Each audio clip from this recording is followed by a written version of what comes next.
Selamat pagi, selamat siang, selamat malam buat para mahasiswa dan netizen yang budiman. Kita bertemu lagi pada mata kuliah Object Oriented Programming atau pemrograman berorientasi objek.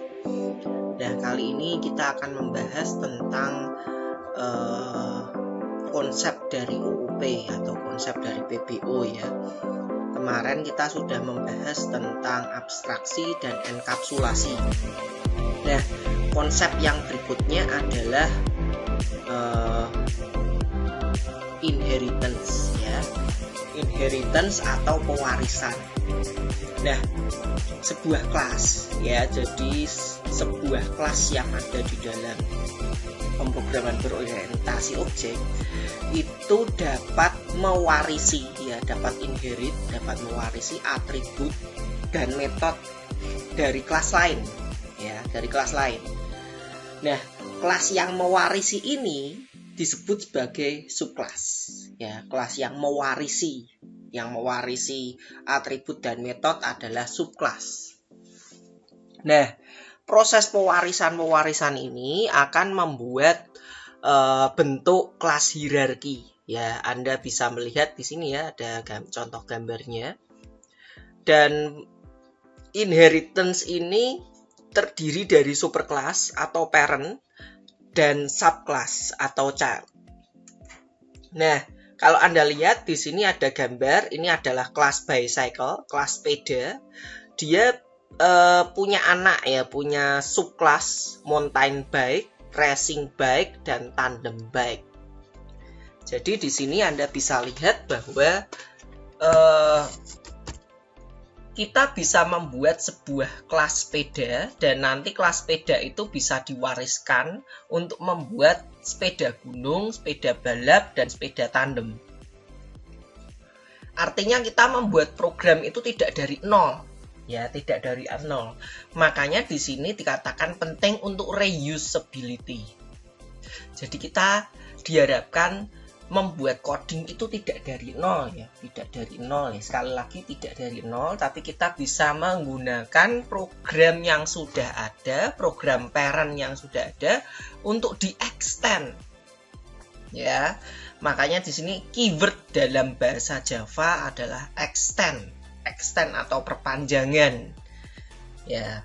Nah, lalu di sini dikatakan bahwa inheritance itu simple. Ya, simple, sederhana, tapi itu powerful khususnya bagi programmer ya, karena programmer di sini yang akan diuntungkan saat membuat program ya. Nah, lalu yang berikutnya, sebuah kelas, sebuah subkelas ya, dapat mewarisi semua member superkelas ya, member dari superkelas. Jadi yang disebut member superkelas itu adalah field atau atribut atau variabel atau state ya, field, atribut, variabel, property ya, itu namanya sama ya, dan method atau behavior atau action, dan nested class. Nah, ini mungkin ada istilah nested class ya. Jadi sebetulnya di dalam kelas kita bisa membuat kelas lagi. Ya, di dalam kelas kita bisa membuat kelas lagi. Tapi ini mungkin Anda belum mempelajarinya. It's okay ya. Setidaknya Anda tahu dulu. Oh, ada istilah nested class ya. Jadi subkelas bisa mewarisi all member dari superkelasnya. Sedangkan konstruktor, masih ingat konstruktor? Konstruktor itu apa? Konstruktor adalah metode ya, untuk berguna untuk melakukan inisialisasi ya. Itu bukan member dari kelas.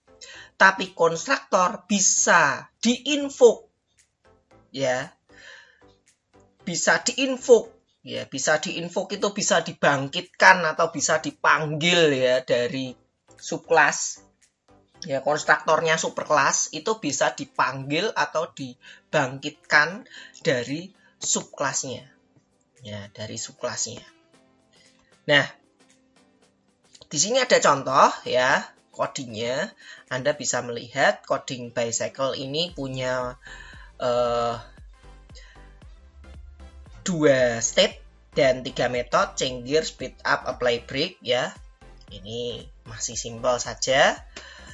Contoh simpel saja. Lalu yang berikutnya di sini ini adalah superclassnya bicycle.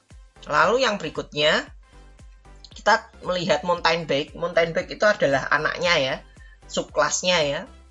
Jadi kalau di dalam Java Anda bisa menggunakan keyword extend seperti ini. Mountain bike extend bicycle.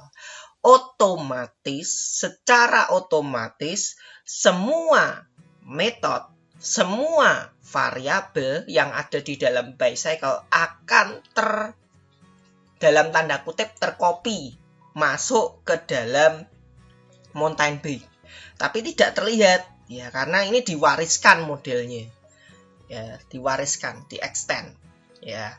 Lalu di sini dia punya satu variabel lagi, seat height dan void set height. Ya, di situ. Nah, sekarang saya punya kelas lagi, mountain bike action. Ini adalah objek, kelas untuk membuat objek dari mountain bike. Otomatis si mountain bike sekarang akan punya 3 metode, yaitu speed up, change gear, dan set height. Oh, yang ini apply brake-nya tidak dipanggil ya. Ya, nanti apply brake juga bisa dipanggil ya, karena otomatis sudah diwariskan. Nah, ini adalah subclassnya tadi mountain bike. Nah, yang berikutnya di sini ya. Lalu untuk kompilasinya gimana? Ya, untuk kompilasinya gimana? Kita bisa mengcompile mountain bike action saja. Kalau Anda mengcompile mountain bike action, otomatis si bicycle mountain bike akan tercompile juga. Ya, dilihat di sini akan menghasilkan dot class ya, 3 dot class di sini. Ya, ada subclass, ada superclass, automatically di-compile. Nah, di sini jadi dikatakan ya, ketika ini dijalankan ya, bisa dilihat speed dan gear-nya bisa keluar semua ya, bisa digunakan semua. Jadi mountain bike inherit all the field and method of bicycle dan menambahkan field set, seat height dan metode untuk mengesetnya. Nah, kita kembali lagi ke konstruktor ya. Saya sedikit mereview dari konstruktor. Jadi konstruktor adalah metode yang digunakan untuk melakukan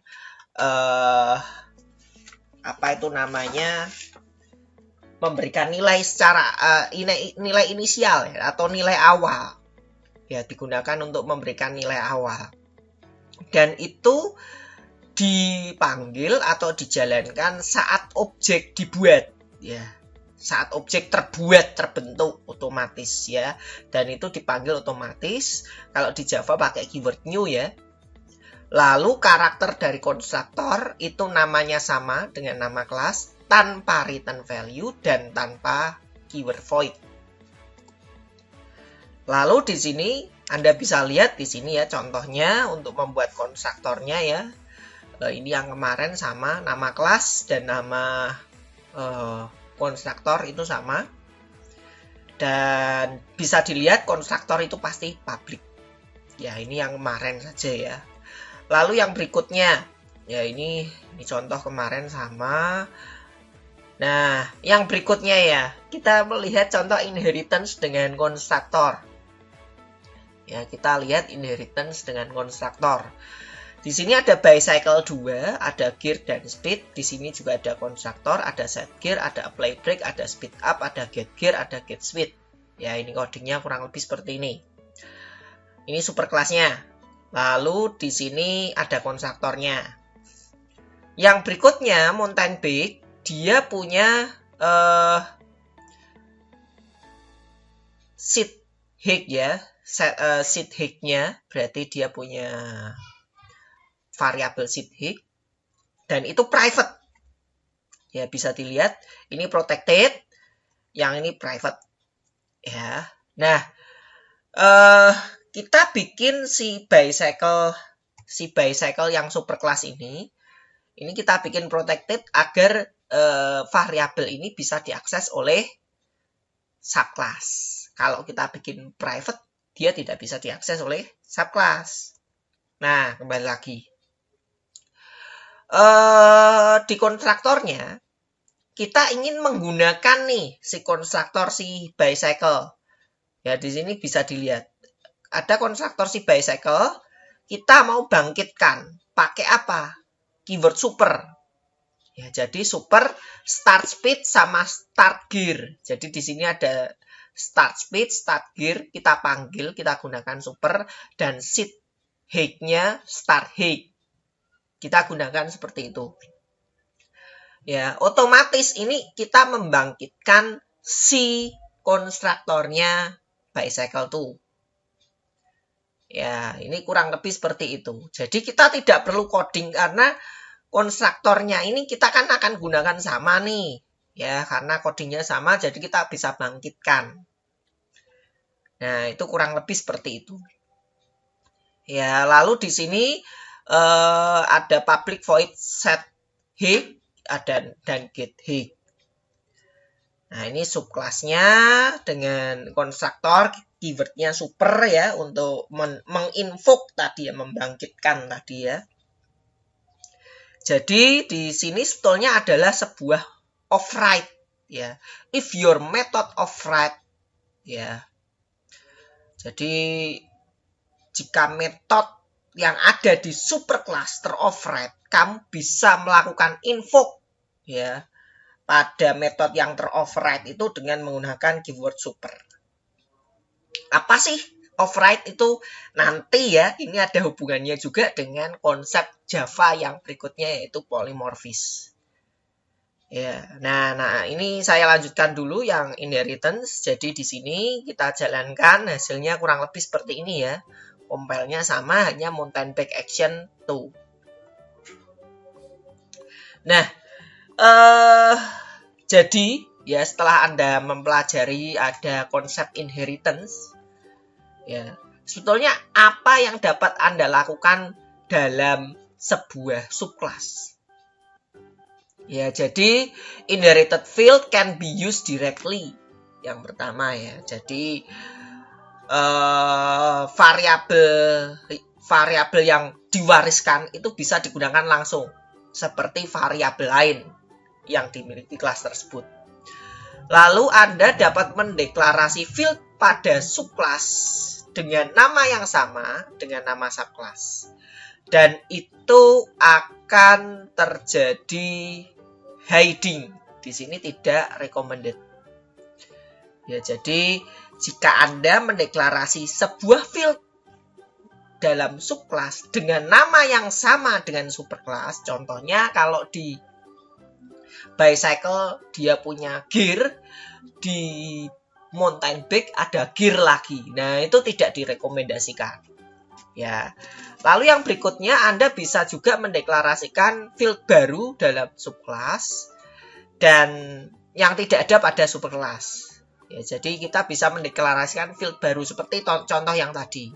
Lalu yang berikutnya metode ya. Metode yang diwariskan itu dapat digunakan langsung seperti metode yang lain ya.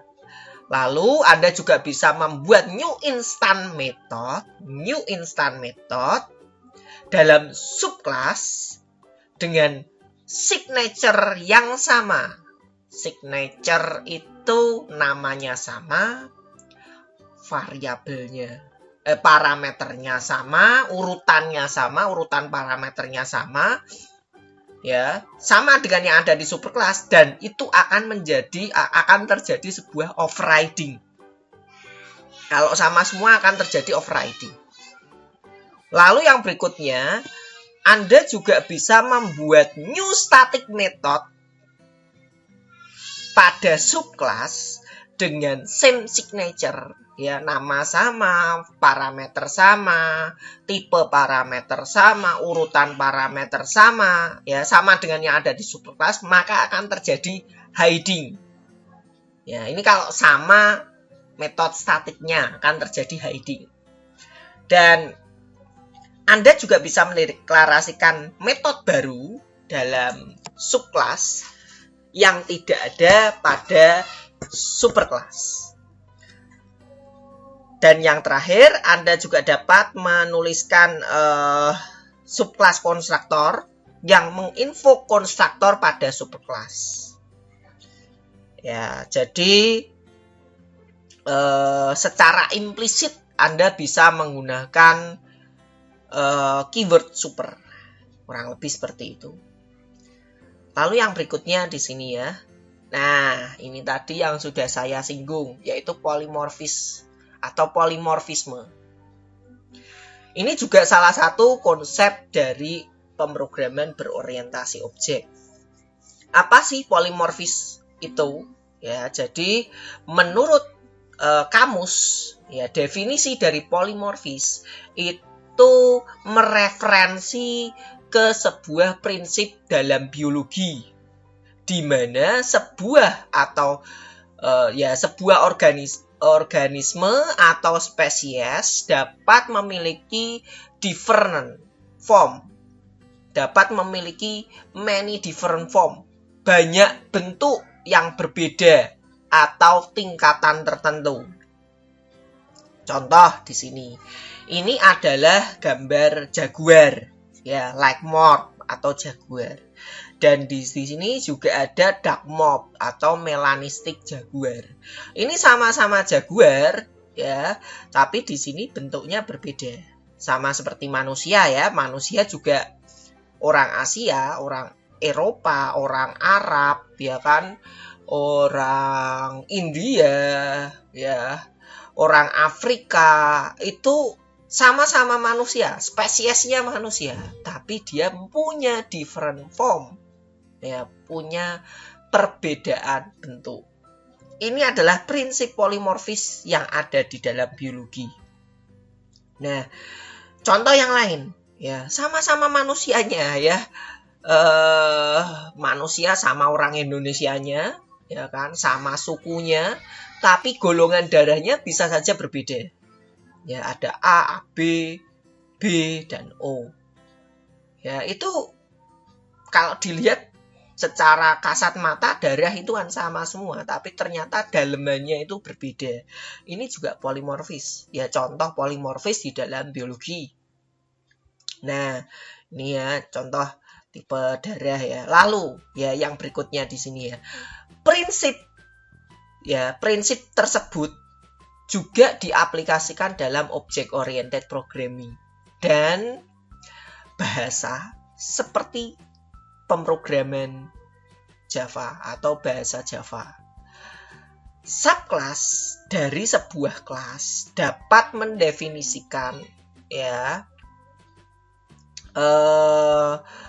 behavior yang uniknya tersendiri ya. Jadi behavior yang unik miliknya sendiri. Jadi sebuah subclass itu bisa memiliki behavior yang unik miliknya sendiri. Tapi ya share ya berbagi some of the same functionality of the parent class. Jadi bisa berbagi beberapa fungsionalitas yang sama. Nah, in shorthand, pendek kata, ya, an object, ya, sebuah objek dapat memiliki banyak bentuk. Implementasi dari konsep polimorfis di sini adalah overloading dan overriding. Tadi ya sudah saya bahas sedikit tentang overriding ya. Jadi overloading sendiri adalah penggunaan nama yang sama. Ya, satu nama yang sama untuk several method, untuk beberapa metode dengan perbedaan parameter. Sedangkan overriding itu terjadi ketika sebuah subclass metode atau metode pada subclass atau deklarasi metode pada subclass exactly same as the method of the superclass. Artinya metode yang ada pada subclass dan superclass sama seluruhnya, baik jumlah parameternya, nama metodenya, tipe metodenya, tipe parameternya dan jumlah parameternya dan urutan parameternya itu harus sama. Ya. Nah, di sini ada contoh. Ini overloading ya. Jadi, saya punya kelas circle, ya, kelas lingkaran. Untuk membuat lingkaran itu kita bisa buat metode kosongan tanpa parameter. Lalu membuat lingkaran dengan diameter. Ya, dengan diameter tertentu. Lalu membuat lingkaran dengan diameter dan koordinat XY. Lalu yang berikutnya membuat lingkaran dengan diameter, koordinat XY, warna, dan nama lingkaran. Artinya apa? Dengan polymorphic overloading, kita bisa membuat sebuah aplikasi atau program atau metode yang boleh dikatakan mirip tapi beda. Ya, beda tipis ya. Ya, kalau Anda lihat mobil ya. Contoh lain ya mungkin ya overloading yang terjadi pada mobil misalnya. Kalau Anda beli mobil yang mobil sejuta umat aja lah, Avanza. Ya. Avanza itu kan ada yang tipe E, tipe G, ya, Veloz dan lain sebagainya. Ini ketika Anda membeli Avanza yang mungkin tipenya E atau yang di bawahnya yang untuk taksi itu namanya apa saya lupa, itu mungkin yang pakai yang metode kosongan. Tapi kalau metode yang tipenya lebih tinggi dia semakin lengkap. Nah, itu mungkin kurang lebih seperti itu. Nah, jadi ini ya sebuah metode dengan different parameter. Nah, yang berikutnya ya ini juga ada contoh lain lagi untuk overloading ya, ini kelas car ya. Pada kelas car ini ada dua konstruktor. Ya, konstruktor yang pertama adalah overloadingnya di konstruktor ya. Jadi overloading itu bisa terjadi pada metode maupun pada konstruktor. Kalau yang ini tadi pada metode, ya, yang ini pada konstruktor. Jadi konstruktor itu bisa banyak ya, dengan beda parameter. Jadi car itu bisa dibuat langsung kasih warna dan kasih tahun produksi. Ya, tahun pembuatan. Sedangkan kita juga bisa bikin konstruktor tanpa parameter. Ini contohnya. Nah, ini untuk apa itu namanya, membuat objek. Jadi objeknya dua objek yang berbeda ya. Car, my car, new car, seperti ini ya. Car, your car, new car ya, seperti ini kosongan. Yang ini dengan parameter. Jadi ada berbagai macam cara pembuatan objek. Ya, karena konstruktornya ada dua macam di situ. Nah, apakah hanya bisa dua ya? Tadi ya contohnya ya, kita bisa membuat banyak sekali metode, banyak sekali konstruktor ya dengan different parameter. Nah, yang berikutnya di sini ini contoh codingnya, yang berikutnya adalah overriding. Ya, di sini Anda bisa lihat ini adalah contoh overriding pada bicycle, ada change gear, ada speed up, ada apply brake. Lalu di mountain bike untuk change gear-nya ya ini hanya coding asal aja ya. Pokoknya hanya menunjukkan bahwa ini overriding. Ya, kita bisa lihat change gear. Ya, change gear ini void change gear. Sama ya, void change gear, int new value. Ya, terus di sini juga ada public void change gear. Ya, ini tidak masalah ya. Di sebelumnya itu void, yang ini public, sebetulnya tidak ada masalahnya. Lalu di sini int new value. Parameternya sama, nama metodenya juga sama. Ya, nama metodenya sama, tapi jeruannya berbeda. Ya. Sebetulnya jeruannya sama pun itu sebetulnya sudah overriding. Ya, tapi ya ngapain juga kita tuliskan metode yang sama persis semuanya, tapi tidak diubah sama sekali. Ya, jadi overriding itu sebetulnya kalau ada metode yang sama persis, tapi jeruannya harusnya ada perubahan. Nah, Pak, ada pertanyaan ya. tadi saya katakan bahwa overriding itu parameternya ya. Kalau nama metode itu memang harus sama. Tapi kalau parameter harus sama urutannya, ya. Tipe datanya harus sama. Ya, jadi kalau parameter pertama itu integer, parameter kedua string, ya berarti pada subclassnya juga sama. Parameter pertama integer, parameter kedua string. Ya. Terus jumlah parameternya juga harus sama persis, same signature. Nah, yang jadi pertanyaan misalnya, Pak, kalau misalnya int new value ini saya kasih intn. Lalu di sini int new value, apakah itu termasuk overriding? Nama parameternya beda ya. Jadi nama parameter beda, tapi jumlah sama, urutan sama, tipe sama. Apakah itu overriding? Nah, itu sama juga overriding. Jadi, khusus nama parameter, walaupun di sini misalnya saya ubah ganti intn, intz, int apa namanya berbeda sama sekali. Ya. Ini juga namanya berbeda. Itu tetap disebut overriding. Itu tidak dihitung. Ya, begitu juga dengan overloading, itu different parameter itu tidak terus kita bisa membuat di sini kan ada int gear sama int speed misalnya. Ya, nanti saya kasih contoh di praktikum aja nanti ya. Nanti kalau lupa ya saya diingatkan. Nah, yang berikutnya ya, di sini kita juga bisa membuat sedikit coding overriding dengan enkapsulasi. Ya, kita gabungkan dengan enkapsulasi. Di sini ada public bicycle, start speed, start gear, lalu di sini ada set gear, di sini ada playback, ada speed up, ada get gear, dan ada get speed. Ya, ini bicycle tuh, lalu di mountain bike tuh di sini kita lakukan overriding ya. Tadi ya, overriding plus enkapsulasi ya. Overriding plus enkapsulasi di void apply break saya tambahkan dengan decrement 1. Ya, ini hanya sebagai tambahan aja. Tapi ingat kemarin enkapsulasi sebetulnya tidak sesimpel ini ya. Khususnya untuk method set itu seharusnya ada validasinya di bagian sini.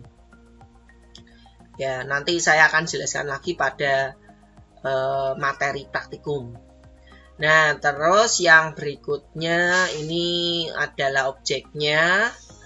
Ya, ini runningnya. Jadi with overriding method hasilnya speednya 7. Kalau without overriding ya speednya 8. Ini contoh hasil overriding dan non overriding tadi. Nah, mungkin kurang lebih seperti itu ya. Ini gambaran awal dari konsep inheritance dan polymorphism. Terima kasih dan selamat belajar.